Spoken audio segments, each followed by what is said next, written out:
പക്ഷേ ഞങ്ങളെ ക്രിസ്ത്യാനികളാക്കി അവർ തിരിച്ചു പോയപ്പോൾ ഞങ്ങളുടെ കയ്യിലുണ്ടായിരുന്ന ഭൂമി അവരുടെ കയ്യിലും അവരുകൊണ്ടുവന്ന ബൈബിൾ ഞങ്ങളുടെ കയ്യിലുണ്ട്. ഇത് ഇന്ന് നടക്കുന്ന യാഥാർത്ഥ്യങ്ങളാണ്.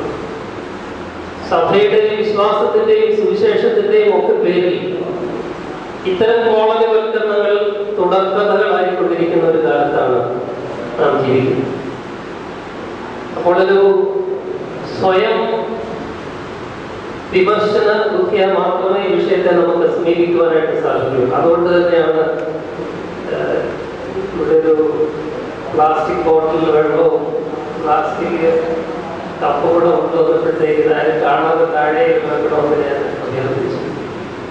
നമുക്ക് തന്നെ നമ്മളെ തന്നെ വിമർശിക്കുവാൻ അതൊരു അവസരമാണ്.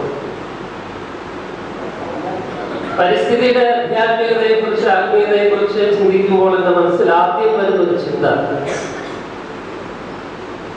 ടാഗോറിന്റെ അദ്ദേഹത്തിന്റെ പ്രസിദ്ധമായ ആ കവിതാശകലം എല്ലാവർക്കും അറിയാവുന്നതാണ്.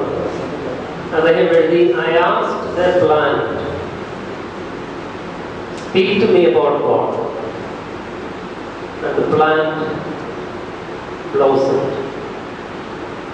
ഞാനൊരു ചെടിയോട് ദൈവത്തെ കുറിച്ച് എന്നോട് സംസാരിക്കാൻ പറഞ്ഞു. ചെടി പുഷ്പിച്ചു. ഇതാണ് പരിസ്ഥിതിയുടെ ആധ്യാത്മികതയ്ക്ക് ഒരു ഭാരതീയ സംസ്കാരത്തിൽ നമുക്ക് നൽകാവുന്ന ഒരു നിർവചനം. ചെടി ദൈവത്തെ കുറിച്ച് സംസാരിക്കുന്നത് അതിന്റെ പുഷ്പിക്കൽ വഴിയാണ്. ചെടിയുടെ പുഷ്പിക്കൽ ദൈവവുമായിട്ടുള്ള ബന്ധത്തിന്റെ ഒരു അടയാളമാണെങ്കിൽ അത് മനുഷ്യൻ തിരിച്ചറിയുമ്പോഴാണ് പരിസ്ഥിതിയുടെ ആധ്യാത്മികതയ്ക്ക് ഒരു മാനവിക മുഖം ഉണ്ടാകുന്നത്. ഇത് തന്നെ സഭാപിതാക്കന്മാര് വേദപുസ്തകത്തെ വ്യാഖ്യാനിക്കുന്നതിൽ ഉപയോഗിച്ചിട്ടുണ്ട്. കാനാവിൽ നടന്ന കല്യാണ വിരുന്നിൽ വെള്ളത്തെ വീഞ്ഞാക്കി മാറ്റുന്ന അടയാളം അത് വേറെ ചില കാര്യങ്ങൾക്ക് വേണ്ടിയാണ് കൂടുതൽ ഉപയോഗിക്കുന്നെങ്കിലും ആ വേദവാക്യം കൂടുതൽ ഉപയോഗിക്കുന്നത് ബിവറേജസ് കോർപ്പറേഷനായാലും അന്ന് സപ്പോർട്ട് ചെയ്ത ക്രിസ്ത്യാനികളുമാണ്. അത് വേറെ വിഷയം. പക്ഷെ അതിനെ ഒരു സഭാപിതാവ് ഇന്റർപ്രറ്റ് ചെയ്ത് എങ്ങനെയാണ്? എന്താണ് അവിടെ നടന്ന അത്ഭുതം? വെള്ളം എങ്ങനെയാണ് വീഞ്ഞായത്? സ്രഷ്ടാവിനെ കണ്ടപ്പോൾ രൂപാന്തരം. Creation encountered the Creator. Creation got transformed. അപ്പൊ സൃഷ്ടിയും സ്രഷ്ടാവും തമ്മിലുള്ള ഈ ജൈവബന്ധമാണ് പരിസ്ഥിതിയുടെ ആത്മീയത. ദൈവവും മനുഷ്യനും പ്രകൃതിയും തമ്മിലുള്ള ജൈവബന്ധം, അതിനെ ഇന്ത്യയിൽ ഉള്ള തിയോളജിയന്മാരൊക്കെ താൽപര്യചിന്തന ഉപയോഗിച്ചിരിക്കുന്ന ഒരു വാക്ക് കോസ്മോതിയാൻട്രിക് വിഷൻ എന്നാണ്. കോസ്മോസും അതായത് ലോകം, പ്രകൃതി, തിയോസ് ദൈവം, ആൻഡ്രോസ് മനുഷ്യൻ. അപ്പൊ ദൈവവും പ്രകൃതിയും മനുഷ്യനും ഒന്നാകുന്നതാണ് പരിസ്ഥിതിയുടെ ആധ്യാത്മികത. നമുക്കിന്ന് നഷ്ടപ്പെട്ടിരിക്കുന്നത് ഈ ഒന്നാണ് എന്നുള്ള ചിന്തയാണ്. അതാണ് എല്ലാ വിഷയങ്ങളുടെയും കാരണം. കുഞ്ഞുമാഷ് പാടിയതാണല്ലോ, എനിക്കുണ്ടൊരു ലോകം, നിനക്കുണ്ടൊരു ലോകം, നമുക്കില്ല ഒരു ലോകം. എനിക്ക് എൻ്റെതായ ലോകം, നിങ്ങൾക്ക് നിങ്ങളുടേതായ ലോകം, നമ്മുടേതായ ഒരു ലോകമില്ല എന്നുള്ള ഈ ഒന്നാണ്, എല്ലാം ഒന്നാണെന്നുള്ള ചിന്ത. പരിസ്ഥിതിയെ കുറിച്ച് കേരളത്തിൽ സംസാരിക്കുമ്പോൾ ഒരുപക്ഷെ പരിസ്ഥിതിയുടെ ആധ്യാത്മികതയെ കുറിച്ച് കൂടുതൽ എഴുതിയിട്ടുള്ളത്, ഞാനൊക്കെ പരിസ്ഥിതി ബോധത്തിലേക്ക് കേരളത്തിൽ വെച്ച് ആദ്യമൊക്കെ ആകർഷിക്കപ്പെടുന്നത് MK പ്രസാദ് സാറിന്റെ എഴുത്തുകൾ വഴി. അദ്ദേഹത്തിന്റെ പ്രഭാഷണങ്ങളിൽ അദ്ദേഹം സാധാരണ ചോദിക്കുന്ന ഒരു ചോദ്യം, കുരങ്ങിനാണോ കുരങ്ങിന്റെ വാലിനാണോ നീളം കൂടുതൽ? Which is longer, the monkey or its tail? ഉച്ച സമയത്താണ് നിങ്ങൾക്ക് ഉത്തരം പറയാം. കുരങ്ങിനാണോ കുരങ്ങിന്റെ വാലിനാണോ നീളം കൂടുതൽ? പ്രസാദ് സാറിന് ചോദിക്കും പല ഉത്തരങ്ങൾ നൽകി. ചില പിള്ളേർ പറയും വാലിനാണ്, നല്ല നീളമുള്ള വാലുള്ള കുരങ്ങന്മാരുണ്ടെന്ന്. ചിലർ പറയും കുരങ്ങിനാണ്, ചിലർ പറയും കാണാതെ പറയാൻ പറ്റത്തില്ല, കുരങ്ങിനെ കണ്ടാൽ പറയാമെന്ന്. ഈ ചോദ്യത്തിന്റെ ഉത്തരങ്ങളെ പ്രസാദ് സാർ പറയും ഇതിന്റെ ഉത്തരം ചോദ്യം തെറ്റാണെന്നുള്ളതാണ്. എന്റെ ചോദ്യം തെറ്റാണെന്നുള്ളതാണ് ഇതിന്റെ ഉത്തരം. കുരങ്ങിനാണോ കുരങ്ങിന്റെ വാലിനാണോ നീളം കൂടുതൽ എന്നൊരു ചോദ്യമില്ല. അത് തെറ്റായ ചോദ്യമാണ്. It's a wrong question. That's a right answer. കാരണം കുരങ്ങിന്റെ വാല് കുരങ്ങിന്റെ ഭാഗമാണ്. The tail is very much part and parcel of the animal called monkey. അപ്പൊ കുരങ്ങിന്റെ വാലിനെ നമ്മൾ രണ്ടാക്കി കാണാൻ തുടങ്ങിയത് എന്ത് മുതലാണോ അന്ന് മുതലാണ് പരിസ്ഥിതി പ്രശ്നം ഉണ്ടായത്. കൂറിലോസും അദ്ദേഹത്തിന്റെ കാലും കൂടെ പാലാക്കി വരുന്നു എന്ന് പറയേണ്ട കാര്യം. ഞാൻ വന്നിട്ടുണ്ടെങ്കിൽ എന്റെ കാലും കൂടെയാണ്. കൂറിലോസ് എന്ന് പറയുന്ന പുതിയ ബിഷപ്പും അദ്ദേഹത്തിന്റെ കാലുകളും രണ്ടാണെന്നുള്ള ചിന്തയാണ് അടിസ്ഥാനപരമായി പരിസ്ഥിതി പ്രശ്നത്തിന്റെ കാരണം. ഇതിനെ സൈദ്ധാന്തിക പരിപ്രേക്ഷ്യമൊക്കെ നിങ്ങൾക്ക് ആവശ്യമുണ്ടെങ്കിൽ അതിനെ ഡ്യുവലിസം എന്ന് വിളിച്ചോളൂ. തോന്നുവ ചിന്ത. അത് പാശ്ചാത്യ ചിന്തയാണ്. അതുകൊണ്ടാണ് കാപ്പനച്ച് പറയുന്നത് പരിസ്ഥിതി പ്രശ്നങ്ങളുടെ അടിസ്ഥാന സൈദ്ധാന്തിക കാരണം പാശ്ചാത്യ രീതിയിലുള്ള ഗ്രീക്കുകാർ യവനായ തത്വചിന്തയിലൊക്കെ വളരെ പ്രാമുഖ്യം ഉണ്ടായിരുന്ന ദ്വന്ദ്വാത്മകത എന്ന ചിന്ത. യാഥാർത്ഥ്യം എന്ന് പറയുന്നത് രണ്ടാണ്. ദൈവവും മനുഷ്യനും രണ്ടാണ്. പ്രകൃതി മനുഷ്യനും രണ്ടാണ്. പുരുഷനും സ്ത്രീയും രണ്ടാണ്. ദളിതനും ബ്രാഹ്മണനും രണ്ടാണ്. ആദിവാസിയും വിദേശീയരും രണ്ടാണ്. വെള്ളക്കാരും കറുത്തവരും രണ്ടാണ്.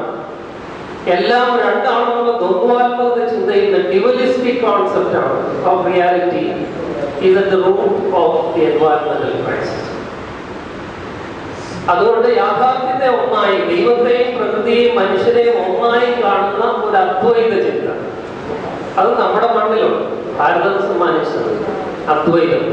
ദ്വൈതമല്ല, എല്ലാം ഒന്നാണ് എന്നുള്ള ചിന്ത. തത്വമസി എല്ലാം അതാണ് പറയുന്നത്. സ്ത്രീത്വം, ഒന്നായ ദൈവം. അപ്പോൾ ദൈവവും മനുഷ്യനും പ്രകൃതിയും ഒന്നാണ്, ജൈവപരമായി ഒന്നാണെന്നുള്ള ചിന്ത വരുന്നിടത്താണ് പരിസ്ഥിതിയുടെ ആധ്യാത്മികത ശക്തമാകുന്നത്.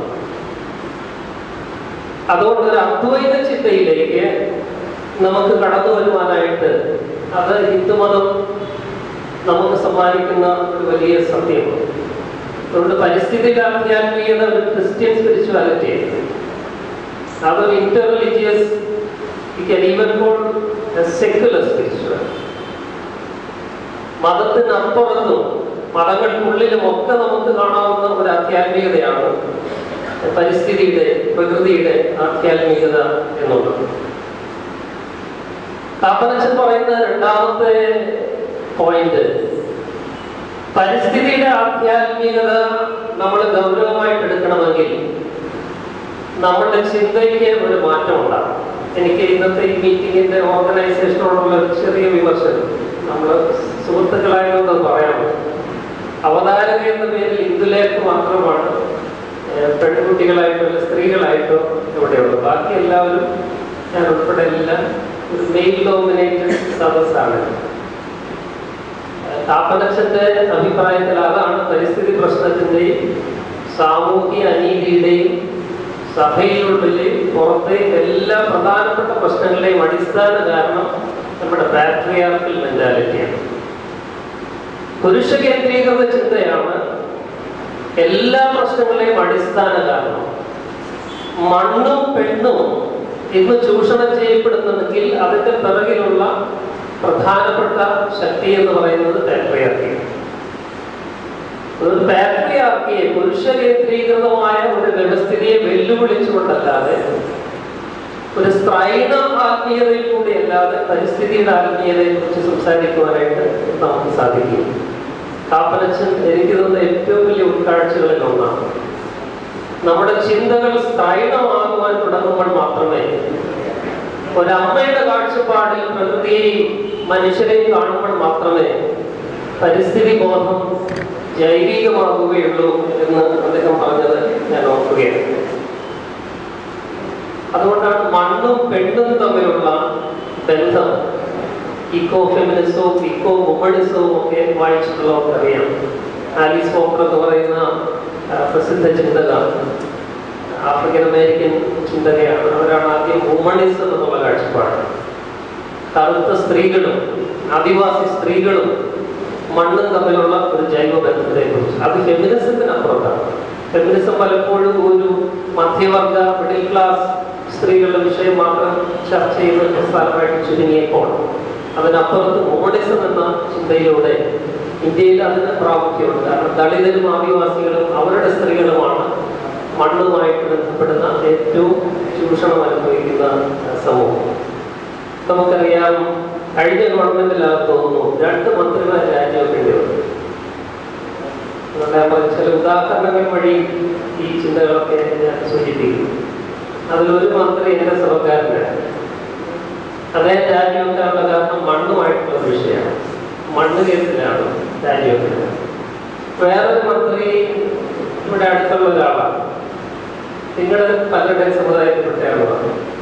അദ്ദേഹം രാജിവെക്കേണ്ടി വന്നത് പെണ്ണ വിഷയത്തിലാണ്.